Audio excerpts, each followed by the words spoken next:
Shalom, selamat pagi. Puji Tuhan, pada pagi hari ini kita masih diberikan kesempatan untuk kembali beribadah di hari Minggu. Walaupun masih beribadah secara online, tetapi tidak mengurangi sukacita kita untuk kita datang ke hadirat Tuhan. Mari kita mau mempersembahkan tubuh, jiwa, dan roh kita untuk kita mau fokus datang ke hadirat Tuhan, karena menyadari tanpa Tuhan kita tidak dapat berbuat apa-apa. Puji Tuhan, mari semua kita bangkit berdiri, kita angkat pujian, tidak dengan tangan hampa.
Bapa yang baik, penetap dalam kerajaan surga, terima kasih atas pimpinan dan lawatanmu dari tidur semalam. Kalau Engkau sudah membangunkan kami dengan tubuh yang sehat, jiwa yang segar dan diberkati oleh Engkau, kami yakin dan percaya ini bukan karena kuat dan gagah kami, tapi karena kasih-Mu yang senantiasa selalu ada di dalam setiap kehidupan kami. Bapa, kalau pada pagi hari ini kami akan memulai ibadah kami, kiranya Engkau pimpin ibadah kami dari awal, pertengahan hingga akhirnya. Biarlah Roh-Mu saja yang bekerja Tuhan Yesus di tempat ini maupun di rumah masing-masing Bapa. Dan juga Bapa, bila ada kuasa iblis, kegelapan, roh jahat yang coba mengganggu kami saat kami beribadah, kami bersatu hati usia tengah di dalam nama Tuhan Yesus Kristus. Terima kasih Tuhan, terima kasih Yesus. Sebelumnya ampuni dan layakan kami untuk kami datang ke hadirat-Mu, dan kami siap untuk beribadah pada pagi hari ini hanya di dalam nama Tuhan Yesus Kristus, Juru Selamat kami yang hidup. Haleluya, amin. Puji Tuhan, sudah kurang lebih 3 bulan kita tidak datang ke rumah Tuhan untuk beribadah dalam satu tempat. Walaupun banyak rumah ibadah sekarang yang mungkin belum beroperasional seperti biasa, tetapi Tuhan membukakan beribu-ribu rumah tangga untuk membangun mesbahnya sendiri. Justru itu kita harus untuk tetap terus datang kepada Tuhan, jangan kendor walaupun mungkin sudah ada di titik bosan, tetapi kita tidak boleh seperti itu, tapi kita mau untuk selalu bersorak-sorai. Kita angkat pujian, datang pada Tuhan. Kita tetap masih bangkit berdiri.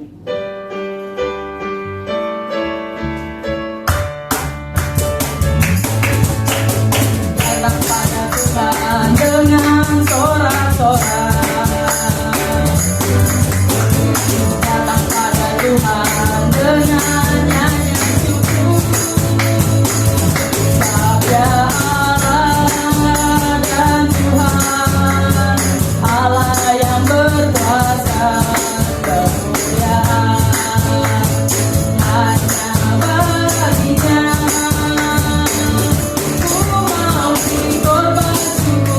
padanya setiap waktu. Ku mau memuji Tuhan selalu seumur hidupku. Ku mau bersorak-sorai dan bernyanyi di hadapannya. Umatnya bersuka datang pada Tuhan. Datang pada Tuhan dengan sorak-sorai. Datang pada Tuhan dengan nyanyian syukur. Sabda Raja dan Tuhan, Allah yang berkuasa, kemuliaan hanya baginya. Korban syukur padanya setiap waktu. Ku mau memuji Tuhan selalu seumur hidupku. Ku mau bersorak-sorai dan bernyanyi di hadapannya. Umatnya bersyukur. Korban syukur padanya setiap waktu.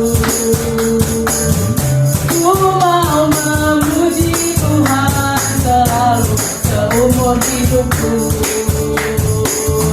Ku mau bersorak-sorai dan bernyanyi di hadapannya. Umatnya bersuka. Silakan duduk, ada sukacita?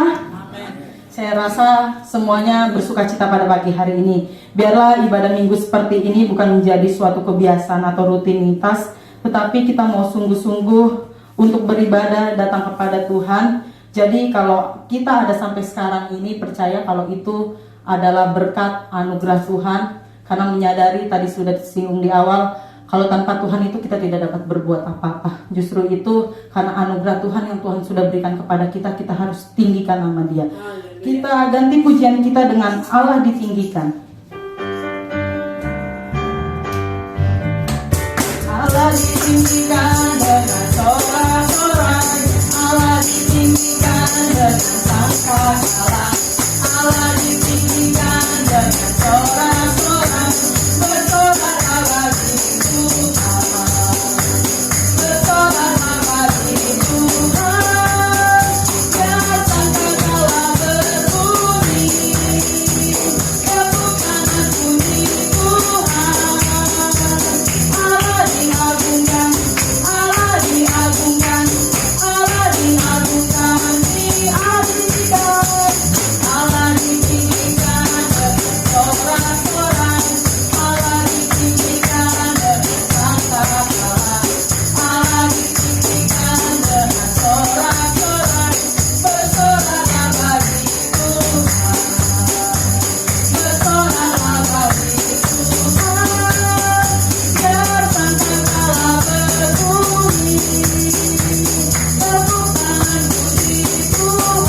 segala apapun masalah atau pencobaan yang kita hadapi, Tuhan itu pasti sanggup untuk memberikan kita kemenangan. Di situ nama Tuhan semakin dipuji dan dimuliakan. Puji Tuhan, kita ganti pujian kita dengan sebab Tuhan baik.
Puji Tuhan, tiba saatnya kita akan mendengarkan sebagian dari sabda firman Tuhan.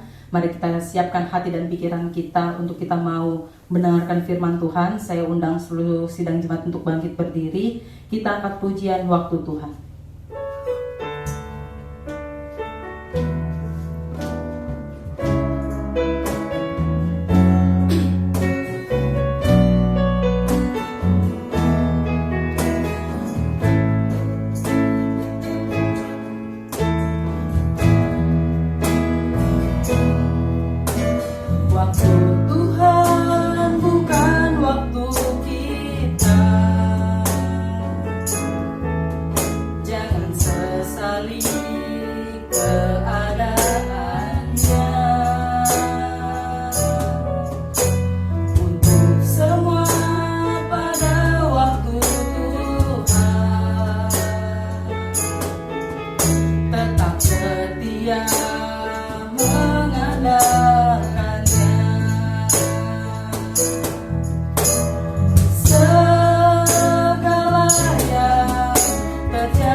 baik, rahmat baik dalam setiap kehidupan kami. Kami aminkan Tuhan Yesus pujian ini Bapa, bahwa waktumu yang terbaik Tuhan Yesus, bukan waktu kami Bapa. Bapa, terima kasih Tuhan Yesus kalau Engkau sudah memimpin ibadah kami. Biarlah setiap puji-pujian yang kami naikkan itu dapat menjadi dupa yang berbaharu di hadapan-Mu. Kalau sebentar kami akan mendengarkan sebagian dari sabda firman-Mu, ajar kami untuk duduk diam, fokus kepada firman-Mu, sehingga setiap firman yang ditaburkan boleh tertanam di dalam hati dan pikiran kami, menjadi rema dalam kehidupan kami, dan kami dapat lakukan di dalam kehidupan kami masing-masing. Hamba-Mu Tuhan Yesus yang sebentar akan berbicara, Kau urapi, Kau menjamah Tuhan Yesus. Engkau pakai Tuhan Yesus setiap Tuhan Yesus hati dan pikirannya, sehingga apapun yang keluar dari lidah bibirnya semuanya itu berasal dari Engkau. Kami juga teringat bila ada kuasa iblis, kegelapan roh jahat yang coba mengganggu kami, sehingga kami tidak fokus kepada firman-Mu. Kami bersatu hati usir lagi di dalam nama Tuhan Yesus Kristus. Biarlah Roh-Mu saja yang bekerja di dalam hati dan pikiran kami. Terima kasih Tuhan, terima kasih Yesus. Kami siap untuk sambut firman-Mu hanya di dalam nama Tuhan Yesus Kristus, Juru Selamat kami yang hidup. Haleluya, amin. Puji Tuhan, selamat pagi Bapak Ibu Saudara yang dikasihi Tuhan. Kita sudah banyak memuji Tuhan. Saya percaya kita semua sudah diberkati lewat puji-pujian kita pada pagi hari ini. Saatnya kita akan mendengarkan firman Tuhan. Kita akan buka Alkitab kita di dalam Mazmur pasal 141 ayat yang ketiga. Saya akan berikan judul firman Tuhan pagi hari ini, jaga perkataan. Kenapa kita harus menjaga perkataan? Kita akan baca dulu pengkhotbah, saudara. Jadi saya akan baca 2 ayat. Kenapa kita harus menjaga perkataan? Pengkhotbah 5 ayat 5. Janganlah mulutmu membawa engkau ke dalam dosa, dan jangan berkata di hadapan utusan Allah bahwa engkau kilap. Apakah perlu Allah menjadi murka atas ucapan-ucapanmu dan merusak pekerjaan tanganmu? Ayat ini sebetulnya kalau kita baca sungguh sangat mengerikan. Kenapa? Karena kadang-kadang kita berpikir bercanda, berkata-kata dengan mulut sembarangan itu sesuatu yang biasa. Apalagi hari-hari ini ya, zaman now. Apalagi orang-orang muda.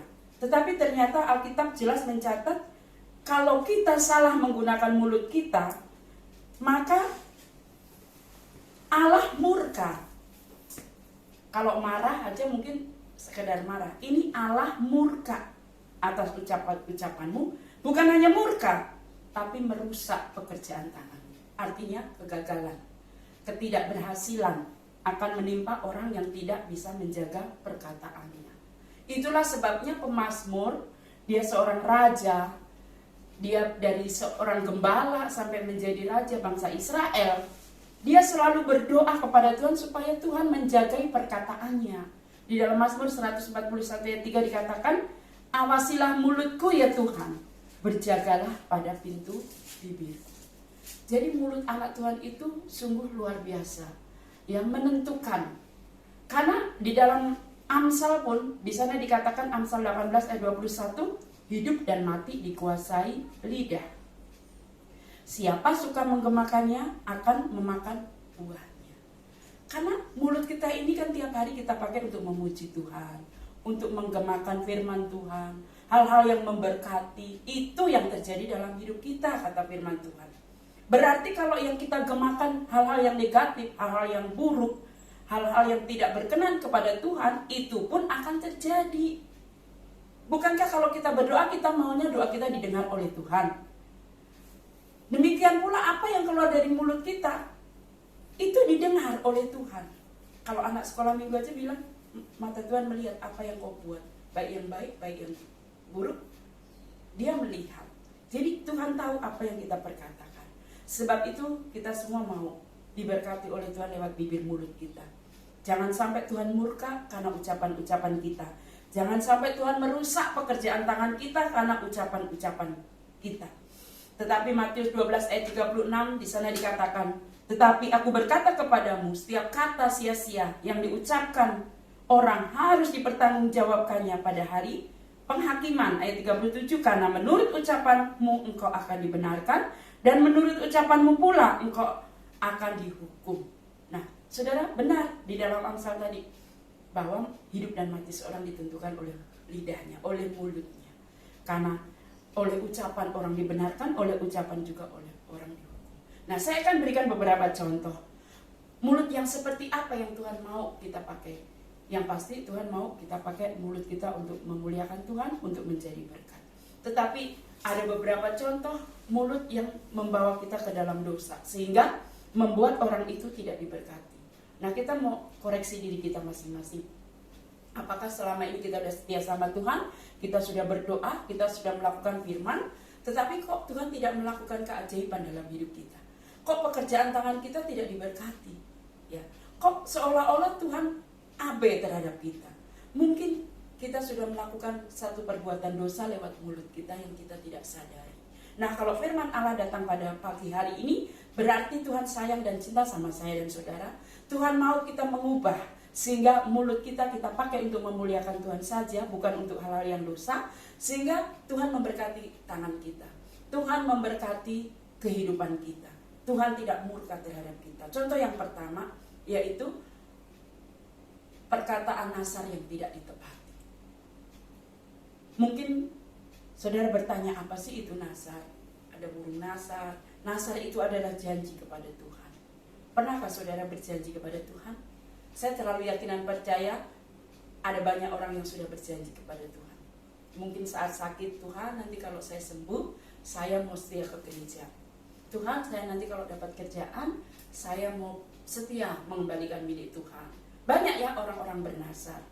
Tetapi Alkitab mencatat, kalau kita bernasar lalu tidak menepati, itu berdosa di hadapan Tuhan. Pengkhotbah 5 ayat 3 dikatakan, kalau engkau bernasar kepada Allah, janganlah menunda-nunda menepatinya, karena ia tidak senang kepada orang bodoh. Jadi orang yang tidak menepati nasarnya disebut dia orang bodoh.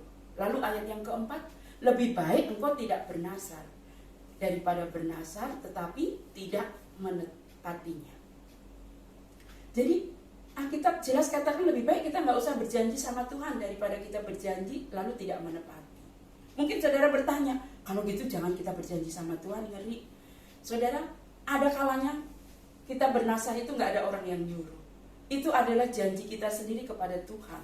Mungkin ketika kita benar-benar menemui jalan buntu, kita berpikir kalau Tuhan buka jalan, saya mau lakukan ini, saya mau lakukan ini untuk Tuhan. Itu baik. Karena di dalam Alkitab pun ada contoh. Contohnya siapa? Ibu Hana. Kalau saudara baca, saya nggak akan bacakan ya di dalam 1 Samuel 1 ayat yang ke-11 dan seterusnya. Tapi saya akan baca nasarnya Hana saja. Kemudian bernasarlah ia, katanya, Tuhan semesta alam, jika sungguh-sungguh engkau memperhatikan sengsara hambamu ini dan mengingat kepadaku dan tidak melupakan hambamu ini, tetapi memberikan kepada hambamu ini seorang anak laki-laki, maka aku akan memberikan dia kepada Tuhan untuk seumur hidupnya, dan pisau cukur tidak akan menyentuh kepalanya. Kita lihat nasar Ibu Hana.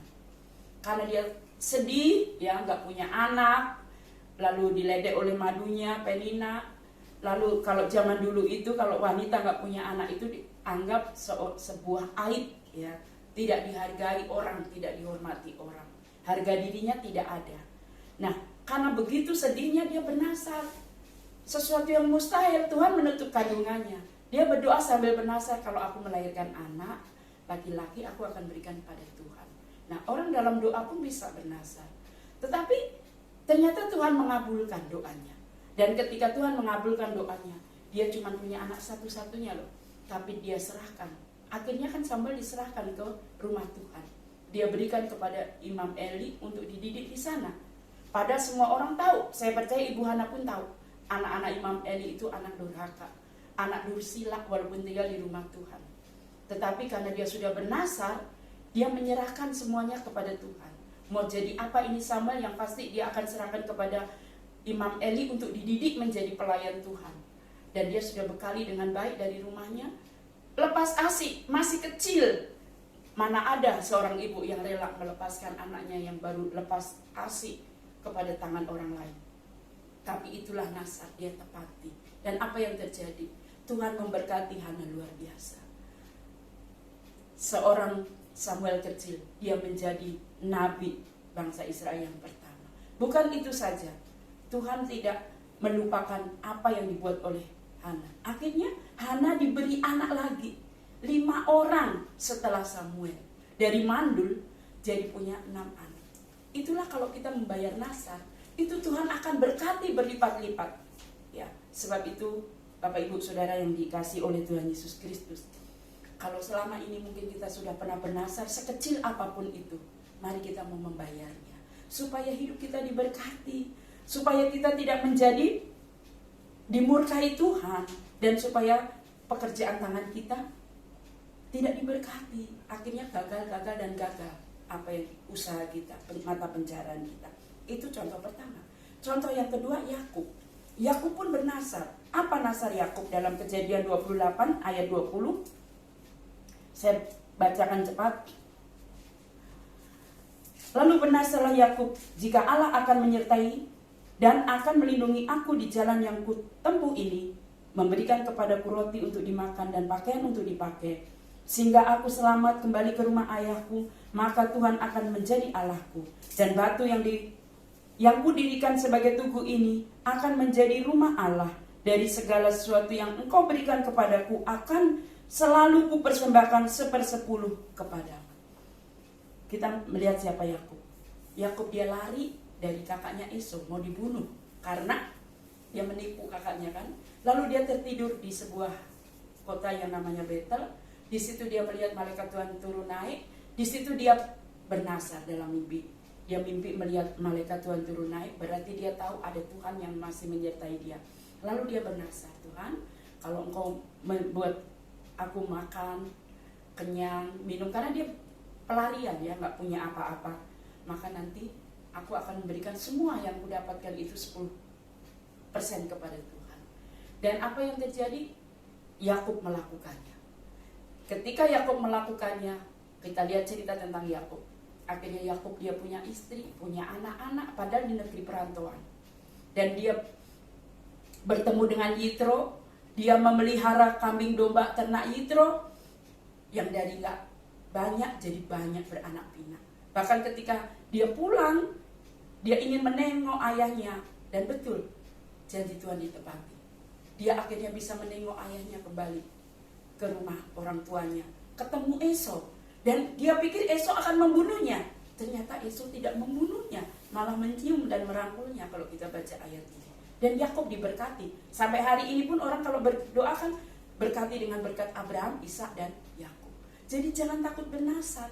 Asal kita menepati nasar kita, kita akan diberkati oleh Tuhan. Nah, itu perkataan yang pertama. Jadi koreksi, kalau mungkin kita kerja ini gagal, itu gagal, atau kita mungkin kok seolah-olah Tuhan tak peduli, mungkin kita pernah bernasar kepada Tuhan, kita belum menepati. Yang kedua, saudara, perkataan dosa. Ya, saya singkat saja Wahyu 22 ayat yang ke-15. Demikian firman Tuhan.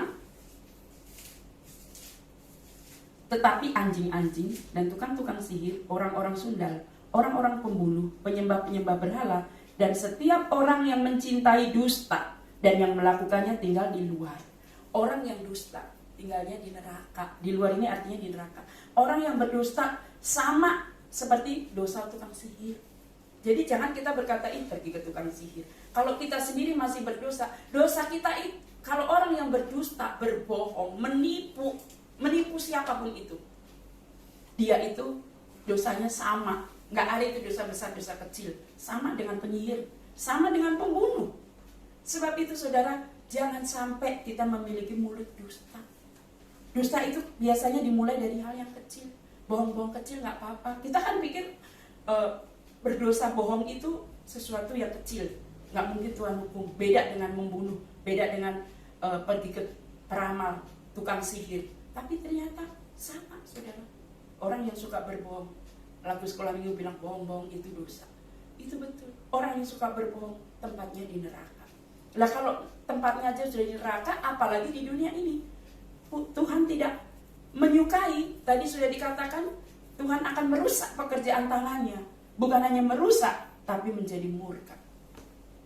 Di dalam Efesus 4 ayat 25 dikatakan, karena itu buanglah dosa dan berkatalah benar seorang kepada yang lain. Nah, Semua orang pasti punya sifat dosa berbohong itu. Semua orang dari lahir sudah ada itu kemauan untuk berbohong. Tetapi sejak kita menerima Tuhan, kita sudah disucikan oleh darah Tuhan. Mari kita jangan lagi berbohong, jangan ngomong dusta. Kalau kita tidak mau kita kalau didustai orang aja kesal kan? Jadi kita juga jangan mendustai orang. Contohnya Ananias dan Safira. Dia bukan hanya mendustai Petrus, dia mendustai Roh Kudus. Di dalam Kisah Rasul 5 ayat 4 dikatakan, kau bukan mendustai manusia saja, tapi mendustai Roh Kudus. Ketika Petrus ngomong gitu, dia langsung mati. Seketika itu juga mati Ananias, dan Safira. Dia mati seketika. Hari ini mungkin saudara berpikir, saya sudah sering kok berdusta, tapi saya nggak mati. Mungkin tubuh saudara nggak mati, tapi hal-hal yang lain mati. Mungkin pekerjaan saudara, masa depan saudara, iman saudara nggak bertumbuh, mati. Karena ini adalah firman Tuhan. Sebab itu saudara, mari kita mau belajar untuk menepati janji kita, tidak berdusta. Gehazi, saudara ingat cerita tentang Gehazi? Ketika Naaman pergi ke Nabi Elisa, lalu dia disembuhkan oleh kustanya, dia mau memberikan emas, perak dan segalanya kepada Nabi Elisa. Tapi Nabi Elisa tidak menerimanya. Lalu Naaman pulang. Tapi Gehazi berpikir, aduh sayang banget itu, sudah jauh-jauh dibawa, emas, perak semuanya. Dia kejar, dia bilang, Tuan Elisa tadi berpesan untuk saya mengambil apa yang akan Tuhan berikan tadi, karena ada tamu di rumah. Ya, seperti itulah kalau kita baca ceritanya. Dan dia pulang, dia simpan itu perhiasan dan semuanya. Elisa tidak tahu. Tapi ketika Elisa tanya, dari mana kamu Gehazi? Saya nggak kemana-mana, katanya. Padahal dia baru ngejar Naaman. Dan apa yang kau lakukan? Kusta Naaman akan menimpa kamu. Seketika itu juga kusta loh. Kusta itu kan penyakit yang menjijikkan. Naaman aja dari negeri jauh rela pergi ke Israel untuk menyembuhkan kustanya. Ini kustanya jatuh kepada Gehazi karena berdusta. Sebab itu saudara, jangan kita berdusta. Mau kepada anak, mau kepada orang tua, mau kepada teman. Karena dusta itu menghambat berkat, menghambat pekerjaan, menghambat semuanya. Yang ketiga saudara, perkataan bersungut-sungut. Mungkin ini sering kita dengar ya. Tapi kita berpikir bersungut-sungut itu kan biasa, dosa kecil. Ternyata Alkitab mencatat bersungut itu bukan dosa kecil. 1 Korintus 10 ayat 10 dikatakan, janganlah kamu bersungut-sungut seperti yang dilakukan oleh beberapa orang dari mereka, sehingga dibinasakan oleh malaikat maut. Saudara, bangsa Israel saja bersungut-sungut, mengeluh karena gak ada air, dan memang gak ada air. Mereka mengeluh, sepertinya wajar. Tetapi Tuhan tidak suka. Mereka dibunuh oleh malaikat maut. Ketika mereka mati, saudara. Jadi Tuhan sangat memperhitungkan apa yang keluar dari mulut kita. Sangat memperhatikan apa yang keluar dari mulut kita. Sebab itu firman Allah ini mungkin sudah sering berulang-ulang kita dengar. Tapi kalau firman pagi ini datang kepada saudara dan saya, mari kalau mungkin kita pernah bersungut-sungut, kita cabut perkataan persungutan itu. Kita ganti dengan perkataan berkat. Apalagi di masa corona ini kan, aduh panas, aduh kemana-mana susah, repot. Jangan lagi kita berkatakan perkataan persungutan, supaya tidak menghambat berkat kita. Lebih baik kita memperkatakan perkataan ucapan syukur. Lanjut, yang keempat, apa yang harus kita jaga mulut kita? Jangan sampai mulut kita memperkatakan penghakiman, menghakimi orang. Sering kita kan ada pepatah dari Injil Matius itu, balok di matamu kamu tidak melihat, ya. Tapi selumbar orang lain kamu melihatnya. Imamat 19 ayat 16, janganlah engkau pergi kian kemari menyebarkan fitnah atau gosip. Jadi rupanya kita membicarakan siapapun itu dosa. Membicarakan kelemahannya, membicarakan dosanya. Tahu orang berdosa, lalu dia, masa begitu pelayan, masa pendeta. Makanya beberapa waktu lalu ada yang menyampaikan firman di sini kan, dia bawa pendeta ini kok begitu, nggak srek terus terang saya. Karena firman Tuhan sendiri bilang Miriam itu dia cuman mengatai Musa, kakak kandung. Kalau dipikir saudara kayak Nehem sama Alim, mengatai. Apa yang terjadi? Miriam langsung kena kusta. Kusta itu sesuatu yang memalukan, saudara, dikucilkan. Dan Miriam seorang pelayan Tuhan. Dia bukan orang biasa. Sama-sama mereka melayani Harun, Miriam, dan Musa. Tetapi cuman karena dia, emangnya cuman kamu yang bisa jadi nabi? Memang Miriam kan juga nabi ya, Harun juga. Itu kan betul sebetulnya perkataannya. Lagi kesel karena Musa menikah dengan perempuan Kusi. Dia tidak suka lah gitu. Emangnya cuma kamu yang bisa dipakai Tuhan? Ngomong gitu doang, saudara. Tetapi kusta langsung mendatangi Miriam, menanggung malu di seluruh negeri. Karena kalau orang sudah kena kusta kan pasti seluruh negaranya tahu, karena dia dikucilkan. Baru nanti 7 hari dia dipulihkan. Nah, saudara, jangan sampai kita membuat dosa dengan mulut kita dengan memperkatakan gosip. Apalagi kalau yang digosipkan itu sama sesama umat Tuhannya. Jangan-jangan mereka lebih diurapi dari kita. Kita menggosipkan. Saudara, firman Tuhan bilang, jangan engkau mengusik orang yang diurapi Tuhan. Daud, kenapa salah satunya dia pernah berperang, dia pernah membunuh, dia pernah licik, tapi diampuni Tuhan. Karena dia selalu bisa menjaga perkataannya. Ternyata, kalau saudara lihat, Daud itu kan bukan hanya membunuh suaminya Batseba, Uria, merancangkan pembunuhan, tapi Tuhan masih bisa mengampuni. Tapi kalau dosa mulut, saudara, ternyata berat. Ini yang kita pikir dosa ringan. Nah, makanya kalau firman datang pada pagi hari ini mengingatkan kita, bagi Tuhan tidak ada yang mustahil. Kalau kita segera sadar, kita minta ampun kepada Tuhan, Tuhan pasti mengampuni. Nah, kalau kembali kepada firman Tuhan, kalau orang membuat gosip, ngomongin orang, itu memang seru, ya. Bahkan di acara TV ada acara gosip. Tapi Daud, tadi ayat yang pertama, taruhlah penunggu Tuhan di dalam mulutku. Sehingga Daud dia tidak pernah menggosipkan orang. Bahkan ketika dia dibenci oleh Saul, dia nggak pernah membicarakan kejelekan Saul. Bahkan ketika dia ada kesempatan untuk membunuh Saul berapa kali, dia nggak lakukan.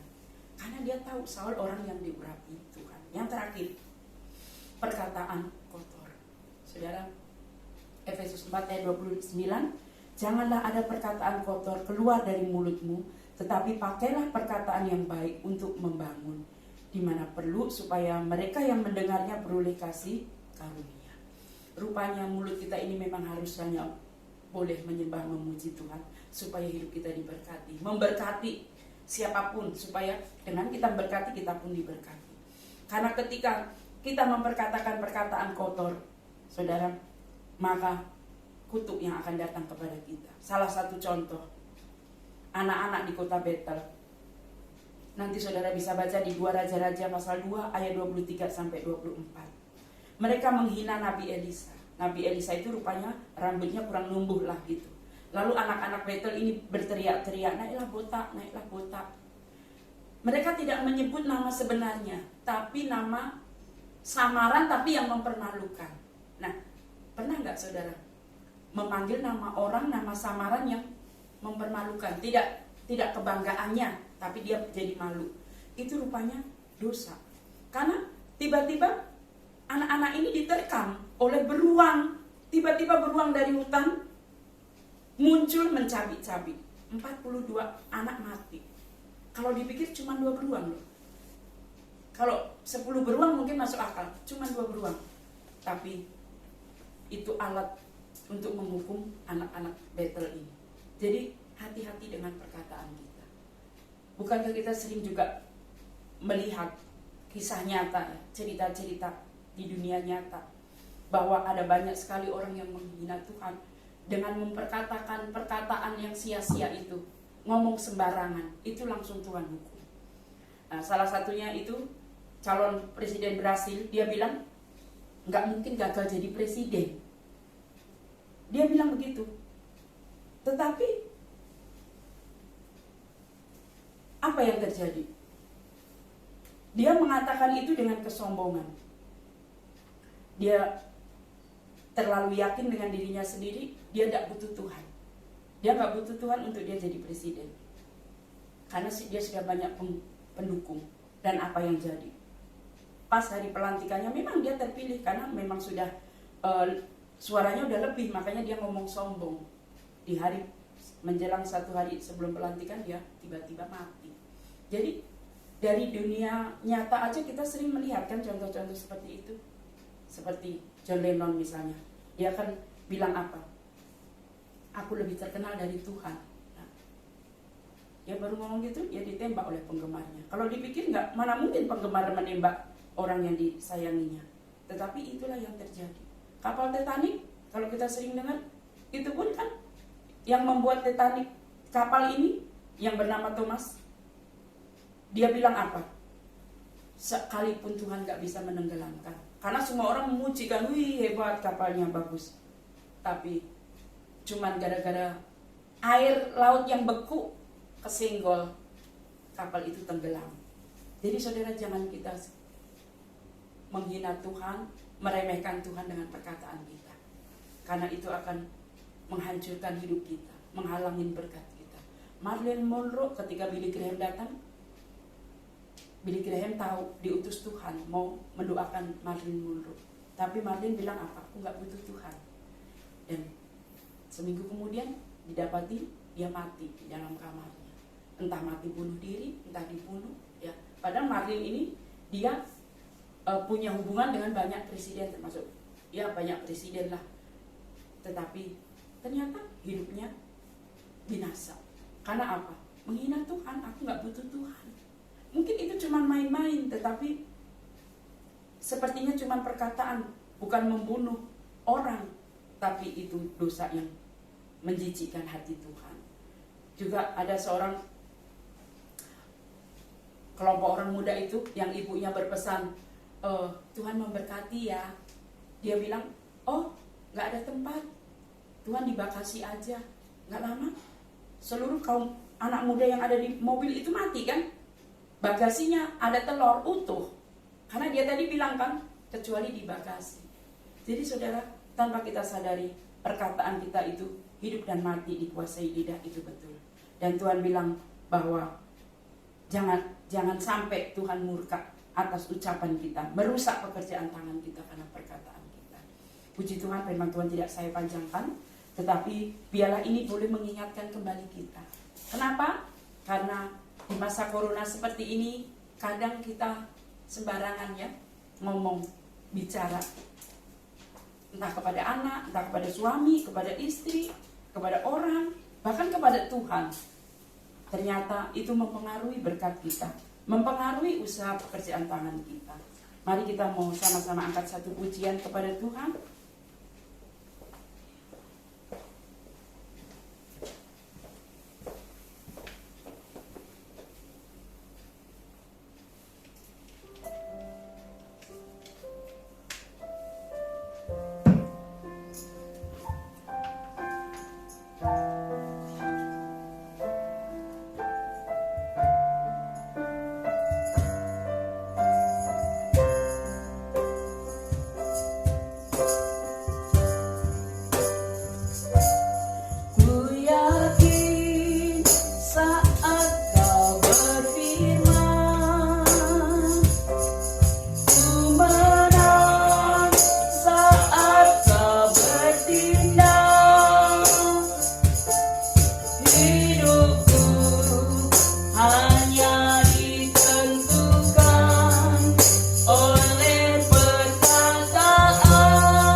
Mari kita mau merenungkan firman pada pagi hari ini.